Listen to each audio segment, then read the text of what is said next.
As the war in Ukraine drags into its third year, now past the 2.5-year mark, the staggering truth about Russia's losses is becoming impossible to ignore. While the Kremlin remains silent, the growing number of graves across Russia tells a chilling story. In 2023 alone, Moscow spent $2.5 million expanding cemeteries, a grotesque testament to the war's true human cost. This isn't just another statistic, it's double what was spent in 2022 and 6 times the amount in 2020. Even more alarming is what lies ahead. At the current rate of death, experts predict Russia's troop losses could surge to 1 million by 2025. Think about that. 1 million soldiers gone. The last time a single nation experienced such devastation was during World War II, a cataclysm that reshaped the global order. Yet Russia now hurtles toward this grim milestone in a war Vladimir Putin refuses to end, dragging his country deeper into an abyss with every passing day. How did one of the world's most feared military forces turn into a machine that consumes its own soldiers faster than it can replace them?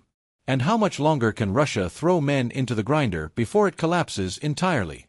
The scale of potential loss is unprecedented in modern Russian history.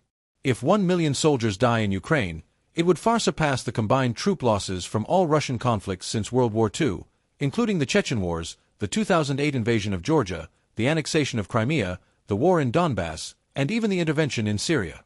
When a war is fought with such reckless persistence and brutal intensity, the relentless slaughter of soldiers and civilians becomes an unavoidable reality. As of August 28, 2024, Russia has lost exactly 618,960 troops in Ukraine, according to the General Staff of Ukraine's armed forces. This figure includes both fatalities and soldiers so severely injured that they can no longer serve. For every Russian soldier killed in action, there are roughly 3 to 4 wounded, according to The Economist. A leaked U.S. Department of Defense document suggests the true number of losses may be even higher, estimating between 462,700 and 28,000 Russian troops killed, injured, or captured since the invasion began on February 24, 2022. This already exceeds the 190,000 soldiers Putin initially prepared for his full-scale assault on Ukraine. The staggering numbers prove one thing beyond doubt: Ukrainian forces are making Russia pay dearly for every inch of territory. Whether the current toll is 611,190 or closer to 728,000, the total still falls a few 100,000 short of 1 million. But reaching that grim milestone is only a matter of time if current casualty rates continue. Using Ukrainian General Staff data, we see that between August 21 and August 28, Russia lost 8,180 troops in just 7 days, an average of 1,168 soldiers per day. At this rate, 1 million casualties would be reached within 332 days, by July 26, 2025. If we use the higher U.S. estimates as the starting point, the million mark could arrive by April 17, 2025. British defense expert Professor Michael Clark has even predicted that Russia could reach that number by the end of 2024, given Putin's complete disregard for human life. General Sir Roland Walker, chief of the British Army's General Staff, offers an even more pessimistic view, warning that Russia may lose between 1.5 and 1.8 million troops in pursuit of its goal to seize Donetsk, Kherson, Luhansk, and Zaporizhia. Walker questioned the logic of sacrificing so many lives for territory that increasingly seems unreachable, calling the cost colossal and absurd. Yet the Kremlin shows no sign of slowing down.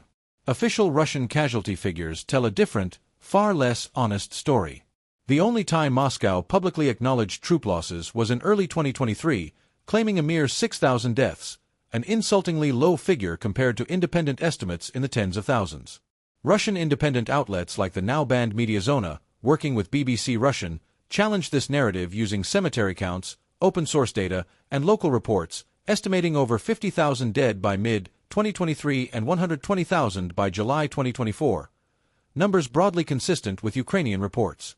Despite these grim realities, Putin appears utterly unmoved. As exiled activist Yevgenia Churikova put it, the growing number of killed and maimed on both sides does not bother Putin at all. So why not report the true figures and spin them into a narrative of sacrifice and patriotism? Simply put, the death toll is now far beyond what propaganda can frame as heroic. Revealing the actual numbers would expose the war for the disaster it is. While the Russian public is aware of the mounting deaths, Putin has shielded Moscow and St. Petersburg from conscription to avoid unrest among the urban elite. Instead, the burden falls on contract soldiers, convicts, foreigners, and reservists, those the Kremlin deems expendable. Contract soldiers, or kontraktniki, are often lured by pay far above Russia's average income. Before the war, they earned about $360 a month. Now, they're offered at least $2,300, plus large bonuses for enlisting and payouts for injury or death. Recruitment targets have skyrocketed since the war began, from 405,000 kontraktniki in 2020 to a planned 745,000 by 2027. Meeting these numbers is unlikely without coercion, so the Kremlin has turned to forcing service upon foreign workers and prisoners. Foreign recruits are often deceived, promised non-combat roles or fast-tracked citizenship, only to be sent to the front lines. Russian convicts were initially offered pardons after 6 months of service, but as casualties mounted, the terms shifted. Now many must serve until the war ends, with full pardons off the table. These men are fed into what has become Russia's most infamous military tactic, the meat grinder. This brutal strategy sends waves of soldiers into contested areas under relentless fire to exhaust the enemy and reveal their positions. While it has delivered some symbolic victories, such as in Bakhmut, it has also driven casualty rates up by nearly 25% in the war's second year. The Kremlin continues to use it in places like Kharkiv, even where it has already failed. Many troops are sent with minimal training, broken weapons, inadequate gear, and no medical supplies, conditions so poor that some prisoners begged family members to send them boots and uniforms. Against this backdrop, Ukraine's defense remains strong and adaptive, inflicting heavy losses through drones, artillery, and fortified positions. Russian attempts to locate these positions often involve sacrificing small squads to draw enemy fire, making them easier to target with artillery. The Kremlin currently recruits up to 30,000 new soldiers each month, but this pace is unsustainable. As recruits dwindle, resources stretch thin, and the weather turns against them, Russia's offensive capacity will erode further. Arms production is plateauing, and stockpiles are dwindling, forcing reliance on outdated Soviet-era weapons and imports from allies like China, North Korea, and Iran. Ultimately, Russia is running out of everything: soldiers, equipment, and time. Each new conscript is sent to the front with less training, fewer supplies, and dwindling hope. The once feared Russian war machine is now devouring its own people faster than it can replace them, while the Kremlin turns a blind eye to the human wreckage left in its wake. As the death toll nears 1 million, Russia marches forward into a wasteland of shattered families and broken men, with no clear end in sight.